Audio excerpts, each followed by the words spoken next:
it's Drybear. Chrono Odyssey just completed its closed beta test, its first ever closed beta test. There has been internal testing stages, but for the first time, they've kind of made this public with a lot of people getting their chance to play the game. And this has been met with a wide range of reactions because they actually done a very good job of the marketing aspect of the game. The trailers leading up to this closed beta test were very good, like quality super high, aesthetics looked great, the combat looked really fun and cool, and I think the state of the closed beta as it is right now has brought a lot of criticism towards the game. There are people that are saying that, hey, you can't officially review this. I've heard people say that all the reviews on the game are complete garbage. Yeah, people like this post that was retweeted by the CEO of Chrono Odyssey saying, sad how rage baiters take over and there's not a single honest review out there. Chrono Odyssey looks great and it needs some improvements, yes, but you can't judge it for what it is. And to be honest, they are kind of right. There has been a lot of dooming on this perspective, and I tried to put out a very balanced perspective on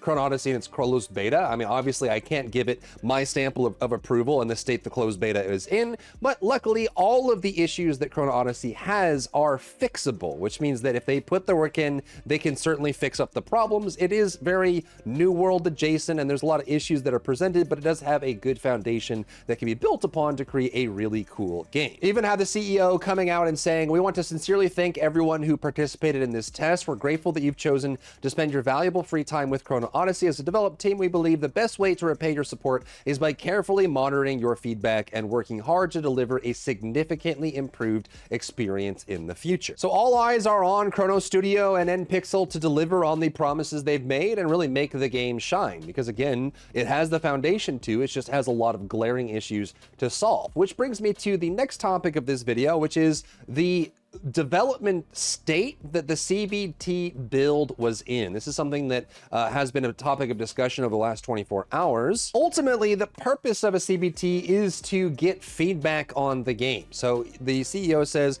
we totally understand why some players feel frustrated when they see unpolished gameplay or performance issues during a closed beta. But the purpose of a CBT isn't to show a finished product, it's to test the core systems, gather real player feedback, and identify problems that we can't simply catch on our own. It's part of building something better together, even if it feels rough right now. Without these early stages, we risk launching a game that's not ready at all. And I think that's where I draw the line as well. I think that there needs to be an understanding of what the closed beta test is supposed to be, but I also don't agree with some of the people saying that you can't put out a review on a closed beta test. That's not what closed betas are for. You're not allowed to review it because realistically, you know, if we're being honest with ourselves about the state of the gaming industry and where it is right now, I don't think it's reasonable for any player to expect that if a beta doesn't play well, they shouldn't expect that the launch will play well. Now, it's perfectly fine to go into a closed beta and say, this is early, it's not exactly what we're looking for yet, it's not finished yet, so you look at it as a representation, but I think it is honestly an important part of the cycle for everyone to give their own critical feedback on how they feel the game is shaping up and what state it is in right now. And it's the dev's responsibility, not the player's responsibility, to imagine what the game will be like in the future. They are the ones that are taking the feedback in, applying that feedback to the work that they do, and making sure that they finish and deliver on the vision they've created. It's not up to the players to imagine what could be and try to bet on the future, because I think there have been thousands of examples where the player has gone in and done the, you know, the Wonderland thing where they say, well, in the future, it's going to be really good. It's going to get really good soon. Surely in the next update, it's going to be really good. It's going to be really good. I believe it's going to be really good. I'm just going to keep huffing the copium and hoping that things align. So I don't necessarily agree with the idea that people should say that this is being reviewed as a final product. It certainly isn't. It's a closed beta test, but I don't think that there should be a barring on feedback and reviews for the game itself. With the CEO saying, like its name, Chrono, time is always on our side. That's why we believe even the toughest challenges can be overcome, giving enough patience and determination.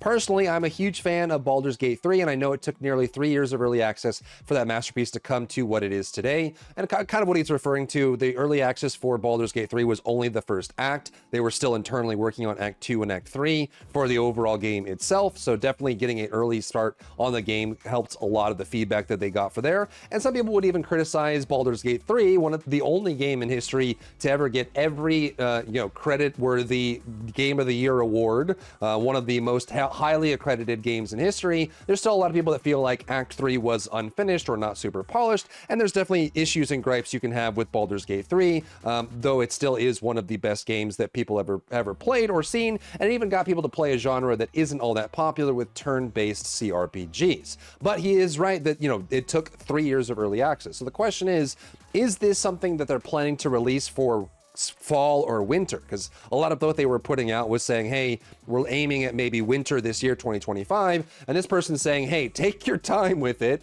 delay it, release it 2026 or 2027 when you're ready. Which brings us to this response here, which has sparked a lot of debate online right now, which is the version from the end of last year was the focus group test version, and that's the one we were aiming for at the time. Our internal development build has improved significantly since then, so we hope you'll definitely join us for the second closed beta test. And this is where a lot of people on both sides of the argument have been getting involved, right? Because if they're saying that the build from the end of last year is the one that we played for June 2025, that means that this is like 6 to 9 months old. It's almost a year old for the build that's getting. And this is definitely something that can be used as encouraging that, obviously the build that we're playing is very old and that they have major fixes. I don't think it should be reasonable for players to expect that the dev build that no one has seen or played yet is significantly better. I think that too many games have lived on that promise and tried to, huff on the copium and say, hey, it's gonna be good. Trust me, bro, it's gonna be good. And I think that can lead down a very dark path. However, it can be encouraging if they do deliver that the changes, if this build is really old, that if they do a second closed beta test, maybe in fall, right? Like if they do like a September test or something that has all crazy, like a drastic year's worth of difference, that can make a very large shift in the people that are kind of on the fence about the game, and maybe bring the doomers over from the doom side to being on board with the game launching itself. But the problem with this kind of approach is, one, I think it's fair to ask, why did we get a build that's 9 months old as our closed beta test? Like, why are we getting something so outdated if we're trying to play it and you're not releasing in the next couple of months? Why are we being so delayed on that? And two, what happens if we get a build in a couple months that is supposedly a year worth of development and it's not much better, right? Because that can be a double-edged sword for them as well. If they release a build that's supposed to be a year improved from their last focus group test for their second CBT, and it's not much better than the CBT 1, that's going to be a huge negative for the people that are on the fence or the people that are negative against the game as well. So they are now on the clock here, pun intended, that they actually have to deliver on this second closed beta test being noticeably, markedly better than the CBT1, because supposedly it's over a year's worth of development since the build that we played. And you even have the CEO here saying, I truly believe the next test build will be significantly more satisfying than the current one. Our development team feels real progress with each quarterly build, and that momentum is only getting stronger. Please stay tuned. We promise it'll be worth the wait. So they're making big promises here. Their trailers look good. The core gameplay is strong, but the game isn't all the way there. But they're saying that the build is old and they have a new one coming that's really gonna rock your socks. With this poster saying the build is in very bad shape, but the game has huge potential. Watch out, be careful. And the CEO responds, over the past 3 years, we've overhauled the core gameplay and direction of this title countless times in search of what truly makes it fun. Though this test, through this test, we're grateful that some of those ideas have now been validated by player feedback. That means a lot to us. Now the direction is clear. We're shifting our full focus towards refinement, optimization, quality upgrades, and polishing across the board, which I think is what the game needs most right now. We've also closely monitored community reactions, including live streams, to better understand what kind of content players truly enjoy. I think the downside from this perspective is because so much of the game was not in this closed beta, right? 3 of the classes were disabled. Vaults, which is a big part of the difficult boss encounters you'll find throughout the world. All of the vaults in this beta test were disabled. A lot of the exploration was disabled. Some of the things you could go and do were disabled. So it feels like there wasn't enough of the core, like it really was just running around, exploring the environment, chopping trees, crafting minimal things, sitting in tier 1, tier 2, and just seeing the game and doing some of the quests. It wasn't really like mid-game, end-game, more classes, combinations, or ways to really test out how the game was. This closed beta test was rather content light. He goes on to say that the focus group test that was done at the end of last year was conducted with a targeted group, while the current beta is reaching a much broader audience. Naturally, the feedback we're receiving now has a different scope and tone. We're following our original roadmap, and the development team is fully committed to making improvements. Our goal is to receive fair and constructive evaluations in beta 2, which they know is coming. It's still too early to make definitive judgments. We believe it's important to stay the course and keep building, which is super important. I think that there is a wide spectrum of how devs respond to feedback, and I think it's very important that the vision for the game, the direction for the game, is something that is directly held by the developers, right? They are the ones that can stick to their guns or choose to cave and decide how they want to adjust the game there, right? Obviously, you don't want people, like, you don't want devs that are just caving and giving in to what the players ask for constantly, because they'll lose vision, the game falls apart, and no one has interest in it at all because it's just driven by immediate frustrations from the community. There are many examples of this happening in developers where they just give the players everything they want without sticking to a core vision, and it ends up becoming boring or just a hodgepodge mess that nobody wants to play. But you don't want the opposite, where developers just stonewalled players, ignore all feedback, and just make the game they think is going to be good. And if it's, you know, not good, then it ends up failing because they couldn't accept the feedback that they were given. Another thing I would love to see them address, which I haven't seen them directly address in general, is just the